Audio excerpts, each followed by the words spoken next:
ভারতেই রয়েছে এমন একটি মন্দির যেটি রহস্য লুকিয়ে রেখেছে তার সৌন্দর্যের আড়ালে। ভারতের এই মন্দিরটিকে দেখে বিদেশি সায়েন্টিস্টরা বলেন এই মন্দিরটি মানুষ নয় বরং এলিয়েনরা তৈরি করেছে। মহারাষ্ট্রের ঔরঙ্গাবাদের ইলোরা গুহাতে অবস্থিত কৈলাসনাথ মন্দির, যেটি অন্যান্য মন্দিরের মতো পাথরের টুকরো জুড়ে তৈরি করা হয়নি, উপর থেকে নিচের দিকে পাথর কেটে নির্মাণ করা হয়েছে।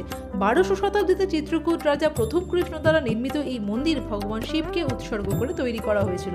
110 ফুট গভীর বিভিন্ন কারুকার্য ও ভাস্কর্যের সমাহারে বানানো মন্দিরটির গর্ভগৃহ। মন্দিরটি একটি দেওয়ালে রামায়ণ এবং অন্য এক দেওয়ালে মহাভারতের ছবি খোদাই করা হয়েছে। ইতিহাস বলতে মন্দিরটি বানাতে প্রায় 18 বছর সময় লেগেছিল। আর্কিওলজিস্টদের অনুমান প্রায় 4 লক্ষ টন পাথর কেটে সরাতে হয়েছিল।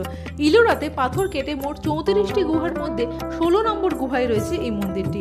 1862 সালে ঔরঙ্গজেব 1000 সৈন্য পাঠিয়েছিলেন এই মন্দিরটি নষ্ট করার জন্য, কিন্তু 3 বছর চেষ্টা চালিয়েও তারা মন্দিরের কোনো অংশ নষ্ট করতে পারেনি। তাই এখন প্রশ্ন হলো